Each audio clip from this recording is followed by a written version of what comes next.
Satu sekolah contoh permodelan tatap muka, sekolah Victory Plus ini menyiapkan untuk siswa-siswi yang ingin menyelenggarakan kegiatan belajar mengajar tatap muka. Mulai dari ketika datang mencuci tangan, kemudian juga langsung diarahkan ke meja. Ke meja untuk apa? Untuk mengambil name tag yang telah disediakan. Jadi untuk siswa-siswi yang ingin belajar kembali ke sekolah, yang pertama harus negatif rapid dari COVID-19, kemudian juga disetujui oleh orang tua siswanya. Alur mobilitas pun akan diatur agar siswa-siswi tidak berkeliaran dan berkumpul dengan temannya di sekolah. Pembelajar akan dilakukan dengan shifting, mulai dari kelas 7 hingga kelas 12, tidak semuanya akan masuk setiap harinya. Waktu proses pengajaran dibatasi dari yang sebelumnya 45 menit menjadi 35 menit per pelajaran.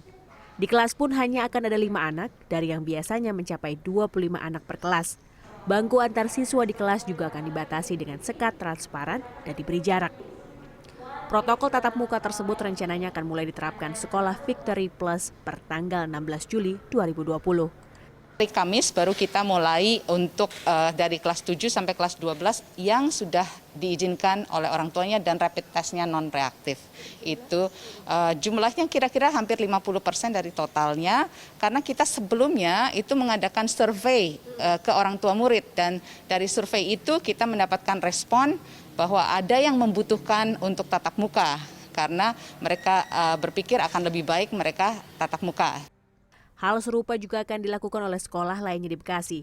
Wali Kota Bekasi, Rahmat Effendi mengatakan, Sekolah SMP Negeri 2 Bekasi, Sekolah Islam Al-Azhar Bekasi, dan SDN 6 Pekayon Bekasi rencananya akan memberlakukan kegiatan belajar mengajar tatap muka juga dengan protokol kesehatan standar yang ditentukan. Dari sejak mulai masuk di sekolah, di halaman sekolah sudah diatur, ya, antrian. Nah, terus begitu masuk ruang kelas, alat cuci tangannya, hand sanitizer di dalam ruangan, ya, termasuk juga secara reguler disinfektan dilakukan, ya, baik sebelum maupun juga sesudah. Terus pemahaman terhadap protokol kesehatan itu guru-gurunya, jangan sampai anak-anak bergerombol di waktu luang, diberikan kesempatan waktu istirahat yang panjang, nah, itu kita perkecil. Bagi orang tua yang memang tidak berkenan anaknya masuk dengan belajar tatap muka, masih bisa melakukannya secara daring. Pemerintah Kota Bekasi mengatakan, bagi sekolah lainnya yang juga ingin melakukan KBM tatap muka, bisa mengajukannya ke pemerintah Kota Bekasi dan menyertakan detail protokol kesehatan sesuai standar yang ditetapkan. Nantinya kegiatan ini akan dievaluasi, apakah ada kekurangan dan harus diperbaiki.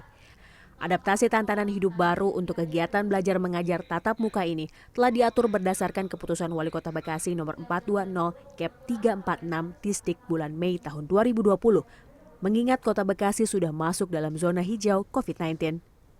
Sandra Insanasari, Indra Raharja, Jakarta.